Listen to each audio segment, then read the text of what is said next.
எவ்வளோதான் படிச்சிருந்தாலும் கூட பாருங்களேன், ஒரு சிலருக்கு பணத்தாசையில் யார்கிட்ட எப்படி பேசுகிறோம், எப்படி ஏமாறுறோம் தெரியாமலே ஏமாந்துடுறாங்க பாருங்க. இப்போ ரீசெண்டாக ஒரு விஷயம் நடந்திருக்கு பாருங்க. ஸ்டாக் மார்க்கெட்டில் ட்ரேடிங்கில் முதலீடு செஞ்சால் அதிக லாபம் கிடைக்கும் அப்படின்ட்டு ஆசை வார்த்தை சொல்லி தனியார் நிறுவன ஊழியரிடம் ரூபாய் 57.44 லட்சம் மோசடியில் ஈடுபட்டிருக்கிறாங்க. ஒரு பெண் உட்பட 2 பேர் இதில் வந்து கைது பண்ணப்பட்டிருக்காங்க. அம்பத்தூரை அடுத்த கொரட்டூர் பகுதியை சேர்ந்தவர் தான் ரவீந்தர் பரீக்கே. இவருக்கு வயசு 53. இவர் அம்பத்தூர் எஸ்டேட்டில் தனியார் நிறுவனத்தில் பணிபுரிந்துட்டு வராரு. இவர் இன்ஸ்டாகிராம் பேஜில் ஸ்டாக் மார்க்கெட்டிங்கில் ட்ரேடிங் குறித்த விளம்பரம் ஒன்று வந்திருக்கு. இதை பார்த்த ரவீந்தர் என்ன பண்ணியிருக்கான்னா, அதில் குறிப்பிட்டு இருந்திருக்கக்கூடிய அந்த காண்டாக்ட் நம்பருக்கு கால் பண்ணி பேசியிருக்காரு. அப்போது ஸ்டாக் மார்க்கெட் ட்ரேடிங்கில் முதலீடு செஞ்சிங்கன்னா நல்ல லாபம் கிடைக்கும் அப்படின்ட்டு அந்த மர்ம நபர்கள் ஆசை வார்த்தை சொல்லியிருக்காங்க. அவங்களோட பேஜில் இவர் மயங்கிட்டு இருக்காரு.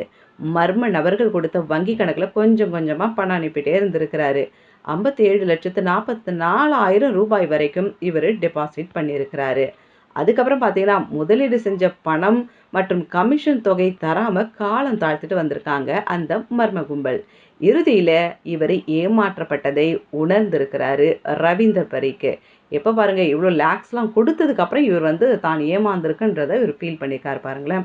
இதை பற்றி ஆவடி மத்திய சைபர் கிரைம் போலீஸில் இந்த மே மந்தில் பார்த்தீங்கன்னா இவர் கம்ப்ளைண்ட் பண்ணியிருக்கிறாரு.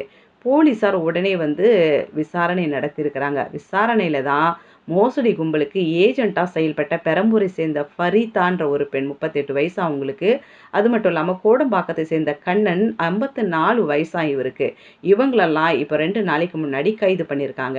அதுக்கப்புறம் இவங்கள பூந்தமல்லி நீதிமன்றத்தில் ஆஜர்படுத்தி விசாரித்து புழல் சிறையில் வந்து இவங்க அடைச்சிருக்காங்க.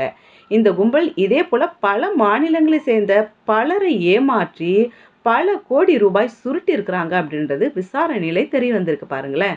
படித்தவங்களே இப்படி உஷார் இல்லாமல் இப்படி பிரச்சனையில் மாட்டிக்கிட்டு இருக்கிறது பார்க்கும்போது நமக்கு வேதனையாகவே இருக்குது இல்லை? உண்மையாகவே நம்பகத்தன்மையோடு ட்ரேடிங் பண்ணுறவங்களும் கண்டிப்பாக இருக்கிறாங்க. ரொம்ப ஹானஸ்டாகவும் பண்ணுறாங்க.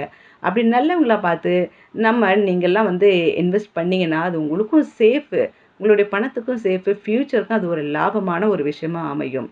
நம்ம யார் எவருன்னு தெரியாமல் இப்படி தலையிடும் போது தான் இப்படிப்பட்ட பிரச்சனையெல்லாம் நம்ம மாட்டிக்கிறோம். அதனால் எப்பவுமே விழிப்புணர்வுன்றது ரொம்ப முக்கியமான விஷயம். இது வரைக்கும் ஏமாந்திருந்தாலும் விட்டுருங்க. இதுக்கப்புறம் கொஞ்சம் உஷாராக இருக்கிறதுக்கும் விழிப்புணர்வோடு இருக்கிறதுக்கும் முயற்சி பண்ணுங்க.